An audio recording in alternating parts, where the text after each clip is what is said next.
Hello and welcome to Around the Wicket. It's time for the Power Play and we want you to get involved each episode. Make sure you send your questions through. What do you want to know right throughout the summer? And the first one that we're going to delve into, Lisa Sthalekar and Aaron Finch, is what will David Warner, your former opening partner across white ball cricket, be remembered for? I think he'll be remembered for the way that he played the game.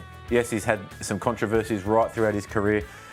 His record across three formats of the game is the best ever for Australia, in my opinion. He's the best three format batsman. But he'll be remembered for the way that he played, the aggressive nature, the ability to take the game away from an opposition in such short amount of time, particularly in Test cricket. Strike rate of 70, 25 Test tons. What do you think, Lise? Well, that doesn't really mean anything. It's all about the TikTok, isn't it? All of the He bad, loves his social he media. does his Telugu movies that he does. So Pushpa. yeah, he's got all of that covered, and that will live on forever. Just behind the scenes though, what will he be remembered for in amongst the players, please? Well, for me personally, he's been a great teammate, great friend. He's always been really supportive for me around the team. Just his attitude, he's just ruthless and relentless. If he picks a target in the team, and Mitch Marsh copped it for a few years, and then Marnus has started to cop it over the last couple of years, and it is so funny. It For is everyone else. It's so funny for everyone else because he just does not let up on them. What kind of stuff? Everything, you name it.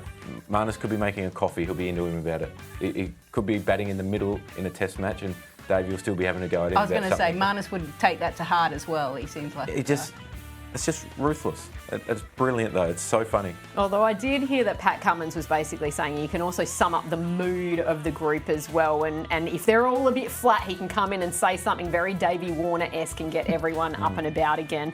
From a legend of the game who's on his way out though, Lise, who's going to be the emerging player, the star this summer? I think it's going to be Lance Morris. We've seen that the Australians at times have had to rest a couple of fast bowlers, and we haven't seen him be unleashed, and I think he's going to enjoy the conditions if given an opportunity. And I think he's waited a fair amount of time, and he seems itching, raring to go. And when a player like that, with that kind of speed, that kind of accuracy, he's going to cause a few havocs for the opposition. Apparently he did cause a few headaches in those whacker nets leading up to this first test. A few boys went out and just shook their head going, I'm not going back in there. Yeah, I think Mitch Marsh said fastest he's faced in the net since Mitchell Johnson, and the scariest, or the most scared that he's ever been in the nets. Mitchell Johnson was a nightmare, so I can only imagine what it must be like facing Lance Morris. And it's the guys who are the slingers that are always more difficult as well, because you feel as though they've always got a hand to head in them as well at some point. But I mean, like you said, Lisa, he's someone who's really exciting. But from the domestic game, for me, it's Jake Fraser-McGurk. He's been on the peripheral of dominating for a little while, and this year he made the move to South Australia, got a 29 ball 100 in a one-day game, which that is just mind-blowing in itself. He's just taken the next step, I think, so he'll be an emerging player that will take this summer by storm. You guys okay about letting him go, Victorian, letting him go to South Australia? We've still got him at the Renegades, that's all that matters. Right. I've retired from all other cricket. Sometimes you never know.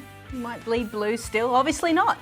Yeah, but if you're not getting an opportunity somewhere and a young kid chooses to move to further his career and get more of an opportunity. Can't begrudge him for that. Absolutely. He's not biting, is he? I know, He's it's not biting. boring. Fully Renegades focused at the moment. Finchy, Lise, great to have your company on Around the Wicket. And thank you for tuning in as well.